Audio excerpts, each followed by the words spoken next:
We'll get back to this in a moment. Hey, how's it going, everybody? Today I'm going to be opening up the Black+Decker 8-volt lithium-ion drill. So this drill was one of the cheapest drills I could find that was cordless.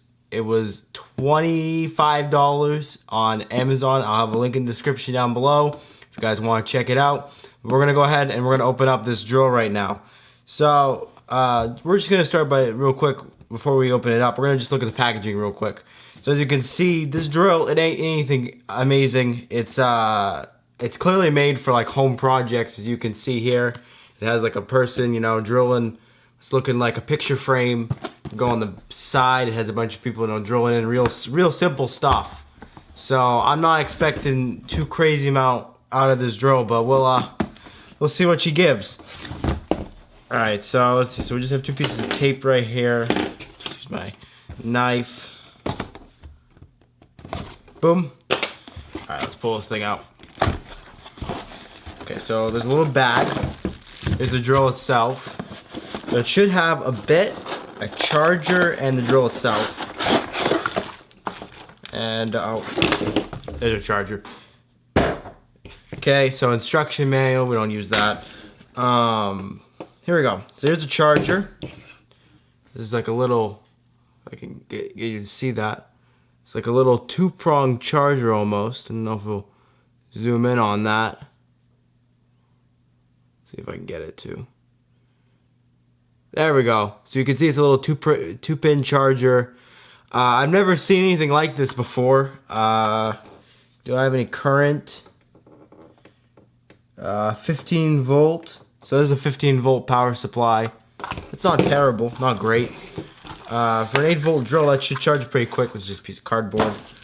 So here's the bit it comes with. I'll show that to you. It's just a double-sided, real basic drill bit that you get. Nothing amazing. Just real simple.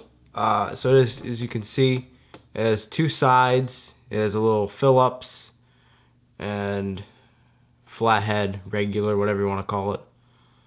Real basic. So this comes with a lot of power drills. I'm going to compare this a little bit today with my Roby. I have a Roby 12 volt. It's going to be obviously a little more powerful. Okay, so the drill feels real nice.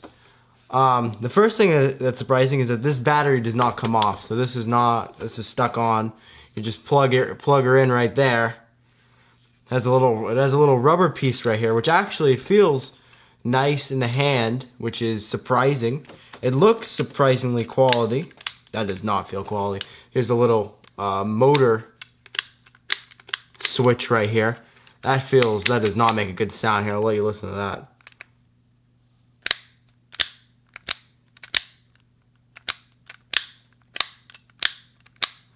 That does not sound good. Let's see. There's the motor. I'll let you hear it. Surprisingly quiet. Rattles a little bit, as you can hear. It's not too bad. All right, let's go ahead. Let's plug this thing in, and let's check out what it can do. All right, just remember one thing you guys may want to see. So you're probably wondering, how the heck do you know when this freaking drill is charged? It's a good question. Let's find out. So I got my little power thing here. I'm gonna go ahead and plug her in. Okay, so there's a little light right here. So obviously it's probably going to turn green or something when it's ready, but right now, as we can see, it's clearly red. I'm going to guess this takes about 30 minutes to charge, maybe 45. It has a nice power supply, and I mean, look at the battery. The battery's pathetic. It's real small. I can't believe it doesn't even come off, which is just unbelievable to me. But the quality doesn't feel terrible. I am actually relatively impressed with it, but yeah, let's go ahead and let's go and drill some stuff. Okay, so starting here, I am drilling a 5/16 with a 5/16 drill bit. I am drilling just a 2x4. It did it pretty good. Not too much sound. Went through the wood pretty easily. One thing that will come back to haunt this drill a little bit is going to be the fact it has no variable trigger. Here in this clip, I am now drilling with a 1-inch drill hole thing. I don't know. It's just a hole maker. So a 1-inch hole maker drill bit. I'm just drilling it and you can see it starts struggling a little bit. This thing, clearly, it isn't the heaviest duty of drills, but then again, you're paying $25 for it, so what do you expect? It really actually surprised me with the amount of performance that we did get out of it, considering the fact that it is, as I said, $25 drill. It was not as good as my Ryobi that I have, my 12-volt Ryobi, but it was impressive for what it did. It didn't do everything flawlessly, but it did it. It really did do well in the screwing department, but as you'll see in just a moment, the variable trigger really made things kind of difficult. So here I am with a 1.5 inch hole drill bit, and that just makes things even more difficult for it. And you can see that it's really struggling now. It's stopping, it's going, it's kind of struggling, it's stopping a lot, and this not only makes it very difficult to drill, but also it makes it kind of dangerous in a way, because it can kind of wrench itself out of your hands, and as you can see, you can see it kind of shaking around like that, which most of the time, if you have a really good drill, it'll just drill right through it, and you won't have this shaking problem. But yeah, I mean, it's doing pretty good for what it is, and yeah, the motor wasn't that much louder when you were. I was expecting some horrible whine from the motor or something, but it really was not that loud when you were drilling with it. And you'll hear that. I'll try to make the audio so that you can be able to hear both me and the drill, but it was surprisingly good.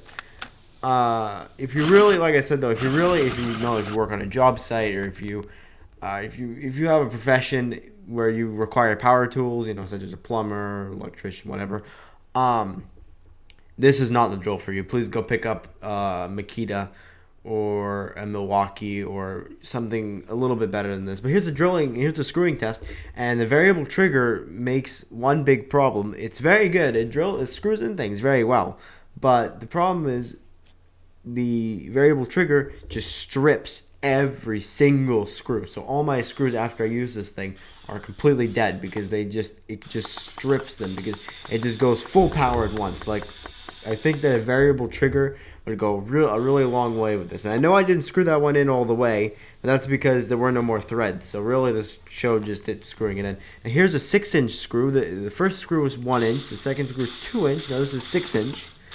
And I just screwed it in sideways so that I could get it fully across the board, because the board isn't that thick. But yeah, it screwed it in pretty good. But you can hear I'm making this massive thumping noise, and that's the threads, or what would be, the Phillips is slipping on the screw, because I can't really control it. You have to really jam it in there and push hard. But if you can do that, it's okay. But I can just see in some situations that would be a little more difficult if you were in maybe a weird angle or something like that. But I was pretty dang impressed with this drill. As you saw in the beginning of the video, though, there was a problem with the drill later on. Now this is me drilling a 3/4 inch stainless steel metal. What would this be? Block rod. I'm just gonna call it a rod. Metal rod. I fast forwarded it a little bit for you guys, because watching this isn't exactly the most fun. Now here we go. Here's with the 5/16 bit again.